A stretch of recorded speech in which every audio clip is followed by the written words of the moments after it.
አይዞሽ በቃ ሼፉ አታልቅሽ ተረጋጊ በቃ ዋናው ነገር ገዳዩ ማን እንደሆነ እንኳንም ታወቀ ሁሌ ጧት ማታ ማን ነው እንደዚህ ያደረገው ብለሽ ከማሰብ ተገላግለሻል ስለዚህ በቃ ማልቀስ የለብሽም እንዴት አላለቅስ ዛሬ በዚህ ልክ ጨካኝ ይሆናል ቆይ ምን አደረጋ ተዛን ልጅ እኮ ነው እኔ ባጠፋ እኔ ነው መበቀል ያለባት እኔ ነው ማቃጠል ያለባት ናታን ቢያጠፋ እሱን አትበቀለው ቆይ እሱ ምን አደረጋ ተዛን ልጅ እኮ ነው ማንነቱን ምንነቱን እንኳን የሚያገናነስ ያላወቀ ልጅ እኮ ነው እንዴት እንደዛ ታደርጋለች ነገሩ መልሱልኝ እንዴት እንደዛ ታደርጋለች ዝም አትበይ ወይም ደግሞ ጋር መልሽልኝ እንደዚህ ይደረጋ እባክሽ ልጅ ተረጋጊ ለሊቱም ሙሉ እኮ እንደዚህ ስትሆኝ እኮ ነጋ እኔ እኮ ምንም ላረጋጋሽ ራሱ አልቻልኩኝ ለማጽናናትም ቃል ማቀስኩሽ ኧረ ላልቅስ አይደል መቼም አላለቅስም ከሞት ድጋሜ በተነሳችና ደግሜ ደጋግሜ በገደልኳት ኖሮ እስኪ አስቡት ቆይ የሰው ልጅ ስንቴ ነው የሚኖረው ጋኒ እዚህ ንገሩኝ የሰው ልጅ እዚህ ምድር ላይ ስንቴ ነው የሚኖረው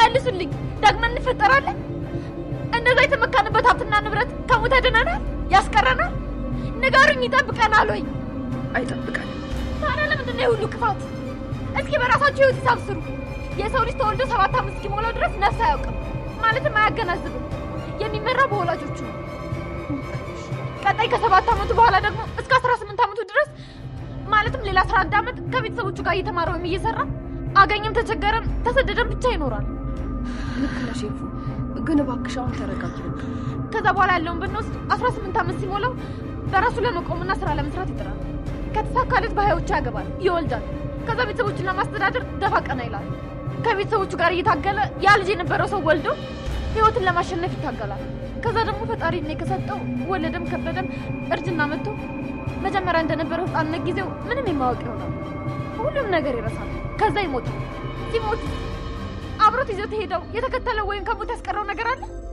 ንገሩኝ አለ እንኳን ሀብትና ንብረቱ ዕውቀቱ ትውስታው ሀብቱ ጉልበቱ ሁሉም ነገር ከቶት ነው የሚሞተው እና ለዚህ ህይወት ነው ይሄ ሁሉ ክፋት ይሄ ሁሉ ጭካኔ የኔ ልጅ አላትን ቀምቷታል መኖሪያውን ወስዶባታል እንዴት ነው እሱ ላይ እጇ ያላት ለየትኛው ህይወት ነው ሰውን እየገደለች የምትኖረው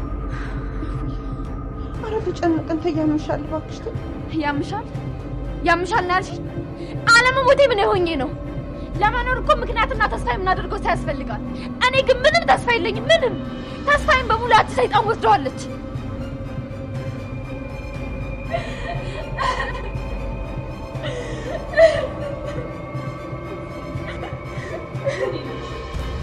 እስቲ ሉሊት መሞት የለባትም የምትሉ ካላችሁ ቪዲዮውን ላይክ እያደረጋችሁ ጀምሩት ኤፍራታም አሁን ላይ ድጋሚ ስቃይዋን እያየች ያለች ናት ናታን በዚህ በኩል ታስሯል ሌላው ቃል ደግሞ ያው አፈቅራታለሁ የሚላትን ለኤፍራታ እኔም ቢሆን ለሷ ከዚህ በኋላ መስዋዕት መሆን እችላለሁ ሞቴን ሁላ ለሷ ስል ማድረግ እችላለሁ እያለ ለእህቷ ሲናገር ሰምታችኋታል ታዲያ ናታንም ቢሆን ቃል እኩል ነበር የታሰሩት እኔ ነኝ ያደረኩት ብለው የሉሊትም ጉዳይ እስካሁን የተሰማ ነገር የለም ትሞት ወይንስ ሐኪም ቤት ሆና እሷ የመዳን ተስፋዋ ምን ያህል ነው የሚለው ነገር እንዳለ በዚህኛው ክፍል የሚፈጠሩትን ነገሮች ቀንጨብ አድርጌ ማሳያችሁ ይሆናል ቪዲዮውን ከመጀመራችሁ በፊት እያንዳንዳችሁ ይህንን ቻናል ሰብስክራይብ ማድረጋችሁን አትርሱ በሌላ በኩል ያው ያፌት እንግዲህ ከድራማው ከጠፋ ብዙ ክፍሎች ተቆጥረዋል አሁን ላይ ያፌት ወደ ድራማው መመለስ ያለበት ሰዓት ሳይሆን አይቀርምና የመጀመሪያው ነገር እንግዲህ ኤፉ እሷን ለመግደል በሄደችበት ሰዓት ላይ ምክንያቷን እንኳን ሳትናገር ነበረ ሉሊትን የወጋቻት ምክንያቱም ሳትጠይቃት ወይንም ደግሞ ልጄን እንደዛ የገደልሽው አንቺ ነሽ ወይ ብላ ከጠየቀቻት በኋላ ነገሩ እኔ አይደለሁም ልጅሽ በሕይወት አለ ብላ ሉሊት የመናገር ተስፋዋ ትልቅ ነበር ነገር ግን ሉሊት በምን ምክንያት እንኳን እንደተወጋች የምታውቀው ነገር የለም ናታንም ሆነ ኤፍራታ እሷ እንዳልገደለችና ምናልባት ልጃቸው በሕይወት እንዳለ ከሰሙ በኋላ ምን ሊፈጠር እንደሚችል አስቡት ድራማው በዚህ መልኩ እየጦፈ የሚመጣ ይሆናል ተብየዋ ነገሮች ሁሉ እየተሳኩላት ይገኛሉ ታዲያ ያኔት እዛ ቤተሰቦቹ መሃል ማበጣበጥ ነበር የፈለገችውና ያንን ነገር ካደረገች በኋላ ቀጥታ ጽና ቤተሰቦቿ ጋር የነበሩበትን የሚኖሩበትን ቤት ነበር ቁጭ ያለችው ጽ በጣም ተደናግጣ ስለነበረ ማታ ላይ ራሷን ስትወድቅ ያው አቤል ነበር አንስሶ ያው ያሳድራት ማለት ነው ጠዋት ታዲያ ቤቷ ድረስ ከሸኛት በኋላ ብዙ ነገሮች ተበጣብጠውና እንዳልጠበቁት ሆኖ ነበር ቤቱን ያገኘችው ገና ቤት ውስጥ ስትገባ እንግዳ የሆነችውን ያኔትን ነበር ያገኘችው ያኔት ግን በሰዓቱ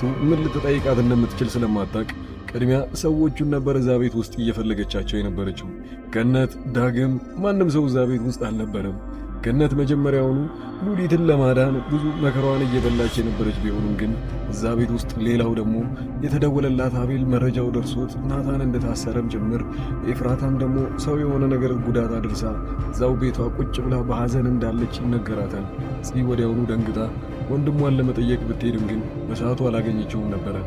አቤልም ቢሆን ነገሩ ለምን እንደሆነ ባይታወቅም መጨረሻ ላይ ከናታን ጋር ተገናኝተው ሲያወሩ ሰምታችኋል። ናታን አሁን ቅድመ ዝግጅቱን ማድረግ ያለበት አቤል ሊረዳው የሚችለው ከውጭ እሱ ብቻ ስለሆነ ቀጥታ ኤፉ ጋር ሄዶ እንዲያረጋጋትና ሌላ ተጨማሪ ራሱን የሚጎዳ ነገር እንዳታደርግ ታዟል። አቤል ወዲያውኑ ይህንን ነገር ማድረግ ይችላል። ሌላው ዳግም ግን ያው የገነት ልጅ ይህንን ሚስጥር ያውቃል። ልጁ በሕይወት እንዳለ እያወቀ ለምን እዛ ቦታ ላይ አልተገኘም እስካሁን ድረስ? ዳግም ምናልባት ይህን ሁሉ ነገር ሊፈታ ይችላል። ምክንያቱም ከዚህ በፊት ሲጨቃጨቁ እንደሰማችሁት ከሆነም ያኔ ልጁ በሕይወት እንዳለ ያውቅ ነበረ። አረ ልጁ በሕይወት አለ፣ ገነትም ይህንን ነገር አላደረገችም ብሎ ሊናገርና ሁሉንም ሰዎች በጊዜ ሊያድናቸው ይችላል። ያው በሌላ በኩል ደግሞ የቃል እህት እዛው የታሰረበት ድረስ ትሄድና በዚህ ልክ ለእሷ ይህንን ነገር ማድረግ አይጠበቅብህም፣ እሷ አንድ ያግብታለች፣ ከዚህ በኋላ ምንም ከእሷ የምታገኘው ጥቅም የለም፣ ለምን አተዋትም? በዚህ ልክ ራሴን ለምን ታስወርዳለህ? እኔም ቢሆን ይህንን ነገር እየተጎዳው ነው ያለው ትለዋለች። ያኔ ግን ለእሷ የመለሰላት መልስ በጣም አስደንጋጭ ነበረ። አይደለም መታሰር ይቅርና ከዚህ በኋላ ሕይወቴን እሰጣታለሁ፣ መቼም ቢሆን አልተዋትም፣ ካጠገቧ መቼም ቢሆን አልጠፋም እያለ ነው። እሷ ብታገባም እኔ አያገባኝም ጉዳይ አይደለም እያለ ነው ያለው ቃል። ይህንን ነገር ታዲያ ወደፊት ምን ያህል ከባድ ሊያደርገው እንደሚችል አስቡት። ናታን አሁን ላይ ያለበት ችግር የልጁ መገኘትና ለመገኘትም አይደለም። በኋላ ልጁም ከተገኘ በኋላ ከቃል ጋር በጣም ብዙ ፈተናዎች ይጠብቁታል ማለት ነው። ቃል እንዲህ በቀላሉ ኤፍራታን የሚተዋት አይመስለኝም፣ ሌላ ሰው እስካላገኘው ድረስ ማለት ነው። ይህንን ልታስተውለው የምትችለው እህቱም ነች። እህቱ እየመከረችው ያለችው ነገር ቢኖር እሷን ለማታገኛት ነገር ለምንድን ነው የኛ ያህል መስዋዕትነት የሚያስፈልገው? ያኔ ማለት እሷ ከዚህ በኋላ ለአንተ ተመልሳ የምትመጣም አይሆኑ። ይህን የመሰለ ትዳሯን ትታ እንዴት ከአንተ ጋር የምትመለስ ይመስልሃል? ስለዚህ ይህንን ነገር መተው አለብህ ትለዋለች። እሷ ግን ይህንን ነገር የማታቆም ከሆነ እኔ በራሴ በኩል የሚጸጽትህን ነገር ላደርግ ነው ብላ ከዛ ቦታ ጥላው ትሄዳለች። እሱ በጣም እየተናደደም ቢሆን ግን ያው ምንም አማራጭ እንደሌለው ያስታውቃል። ስለዚህ የእህቱ ጉዳይ ካሳሰበውና ይህንን ነገር ምናልባት እንዲቋጭ ከፈለገ እኔ ያላደረግኩትም ብሎ ከዛ እስር ቤት መውጣት ይችላል። ኤፍራታ ደግሞ በዚህ በኩል በጣም የተጸጸተችበትም ትመስላለች። ያኔ ግን ይህንን ነገር ማድረግ የነበረበት ናታን እንደውም አንቺ ባታደርጊው ኖሮ እኔ ያደርገው ነበረ፣ ስለዚህ እኔ መታሰር አለብኝ ብሎ ነበረ ነገሩን ሸፋፍኖላት ለእሷ እስር ቤት የገባው። ሌላው ቢንያም እንግዲህ ከተደበቅበት መውጣት ያለበት ሰዓት አሁን ነው። ምክንያቱም ቢንያም ለሉሊት እንደሚሰራ ታውቃላችሁ። ሉሊት ደግሞ በየሆነ ሰው ያው ልጁን እያስጠበቀች እንዳለና አሁን ላይ እስካሁን እንዳልወጣም ጭምር እናውቃለን። ስለዚህ የሉሊት ቅርብ ሊሆን የሚችለውና ልጁን ያስቀመጠችበት ቦታ ሊጠብቅላት የሚችለው አንድ ሰው ቢኖር ያው ቢንያም ነው ማለት ነው።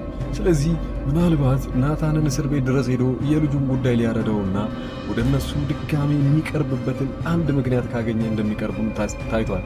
አሁን ድረስ ቢንያም ጽን ስለሚወዳትና ስለሚያፈቅራት እሷ ጋርም መቅረብ ያልፈለገው ያው ከዚህ በፊት የጎዳትና ለያፌት ተደርቦ ናታንን እንደወጋው ጭምር ታውቃላችሁ። ያ ትልቁን ጥፋት ስላጠፋ እስካሁን ድረስ ወደዛ ቤት አይቀርብም እና ምናልባት ይህንን መንገድ ተጠቅመውና ለነሱ ትልቅ መስዋዕትነት የሚባለውን ልጃቸው በሕይወት እንዳለ ከነገራቸው በኋላ ወደ እነሱ ቤተሰቦች ድጋሚ መቅረብ ይችላል። ናታን እሱ ምንም ሊገለውምና ምንም ነገር ማድረግ የማይችልበት እስር ቤት ውስጥ ስለሆነ እዛው ፊት ለፊቱ ተፋጦት ነገሩን ሊያስረዳውና ሊያፈነደው ይችላል። ሌላኛው መንገድ በቀጣዩ ክፍል ሊፈጠር ይችላል የምንለው ነገር ቢኖር የያፌትን ጉዳይ ተመልሶ የሚመጣበት አንድ ምክንያት አለ። ልጃቸውን ይዞ ሊመጣ ይችላል። ወይንም ደግሞ ያው ናታን መታሰሩንና ሉሊትን በዛ መልኩ መጎዳቷ ኤፍራታ ይህንን ነገር ማድረጓን ከሰማም ጭምር ድጋሚ ወደ ድራማው የሚመለስበት አንዳች ትልቅ ምክንያት አለ። የሉሊትን ጉዳይ ደግሞ እናንሳ። ሉሊት እንደዛ በጩቤ ከተወጋች በኋላ ገነት እሷን ለማዳን ስትል ብዙ ነገሮችን እያደረገች ነበረ። ገደለቻትም እያለች የኤፍራታን ጉዳይ ነገሩ ስላልገባትም ጭምር ስትጮህና ሰዎችን ስትጠራ እንደነበረው ጭምር ናታንን በራሱ በኩል ከተረጋጋ በኋላ ቃል እዛ ቦታ ላይ እንዴት በዛ ሰዓት ላይ እንዴት ተገኘ? ምን ሊሰራ ነው? አጋጣሚ ነው ወይንስ ብሎ እንዲጠረጥር ያደርገዋል። ስለዚህ ናታንም ከዚህ በኋላ የቃልን ጉዳይ በደንብ ሙሉ ለሙሉ እሱ ሰላይ እንደሆነና እነሱ ላይ የሆነ ነገር ሊያደርግም ጭምር እንዳሰበ በዚህ ሁኔታ ላይ ማወቅ ይችላል። እንደተባለውም ከሆነ ሉሊት ሐኪም ቤት ገብታ ከዳነች በኋላ ላይ ለምን እንደተወጋች ጭምር ከሰማች እሷም ወዲያውኑ ነገሩን ማፍረጥረጥ ትችላለች። እኔ ያልገደልኩትም ምክንያቱም ልጁ እስካሁን ድረስ ነው ሕይወት አለ፣ ነገር ግን እኔ ጋር የለም ብላ መከራከሩላ ትችላለች። ይህንንም ክፍል የምናየው በቀጣዩ ላይ ነው። እናንተ ተመልካቾቻችን በዚህ መልኩ እያያችሁን ያላችሁና እስካሁን ድረስ እያዳመጣችሁ ካላችሁ ተመችቷችኋልና ቻናሉን ሰብስክራይብ እና ላይክ ማድረጋችሁን አትርሱ። በዚሁ አጋጣሚ የግል ስራዬን ላስታውቃችሁ። አዲስ አበባ ውስጥ ቁጭ ብዬ የተለያዩ ስልኮችና ኤሌክትሮኒክስ እቃዎችን ዴሊቨሪ እያደረኩ እገኛለሁ። ዘመዶች ካሏችሁና እናንተ ስጦታ ለነሱ መስጠት የምትፈልጉት ሰዎች ካላችሁ እኔም በቴሌግራም በዋትስአፕ እና በኢሞ ማናገር ትችላላችሁ። በስልክ ቁጥር 0922905541። ሌላው የዩቲዩብ ስልጠናም የምትፈልጉ ካላችሁ በቴሌግራም አናግሩኝ። መልካም ጊዜ